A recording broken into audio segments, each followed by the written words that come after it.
С 1 апреля в России на 8,6% проиндексировали социальные пенсии. В Коми увеличение коснулось 21 тысячи человек. Среди них и герои нашего следующего сюжета. Ирина и Александр оба живут в Ижинском районе и получают пенсию по инвалидности. У них свои траты и особые нужды, тем более в ситуации, когда возможности зарабатывать ограничены. Каждая поддержка на вес золота. Анна Зубрева тему продолжит.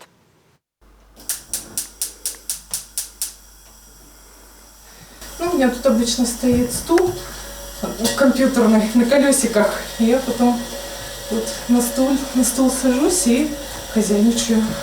С костылями по дому ходит Ирина Забелина. Инвалидность она получила в 14 лет. До этого была абсолютно здоровым ребенком. Занималась спортом, ходила в школу, пока не появились боли в спине и врачи не поставили страшный диагноз – опухоль спинного мозга. Уже позже выяснилось, что он неверный. Опухоли нет, есть аневризма сосудов. Но операция была уже сделана, и именно она заставила девушку оказаться в коляске. Я в первое время вообще лежала и зависела от мамы, от папы, чтобы там и покушать приносили, и вообще не могла себя обслуживать. Очень мечтала, чтобы хотя бы самостоятельно по дому начать передвигаться. Программу старших классов Ирина прошла дома, также дистанционно получила 2 образования – психолога и экономиста. Кажется, она всегда при деле. Если надо, дойдет даже до суда. Такое уже случалось в 2015-м, когда переехали в новую квартиру, у подъезда не был установлен пандус. Изначально я, конечно, обратилась в жилкомхоз, чтобы мне сделали пандус, но отказали. Пришлось обратиться в суд, и вот мы 5 лет добивались, чтобы мне сделали пандус. В 2019 году, с 2019 года я уже могу по пандусу свободно выйти на улицу, не напрягая маму с папой.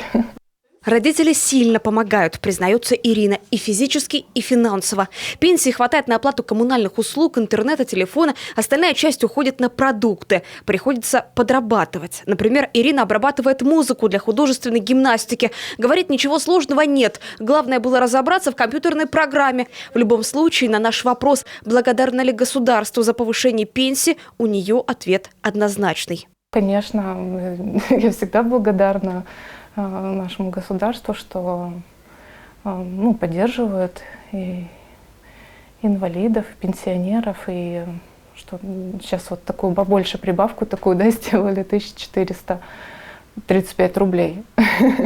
Это больше по сравнению с прошлым годом.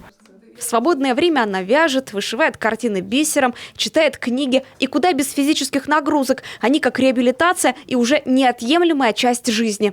Я занимаюсь, у меня коврик, тут гантели, тут еще мяч у меня есть надувной, стенка спортивная.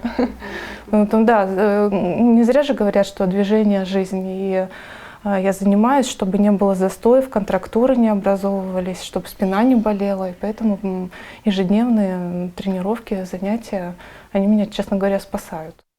Каждый день присутствует физкультура и в жизни Александра Соколова. Его квартира даже похожа на настоящий спортзал. Тренажеры на развитие самых разных групп мышц – рук, спины, пресса. Только вот на велотренажере заниматься не может. Нужен специалист. 4-й год. В Ижевинском районе нет лечебного инструктора.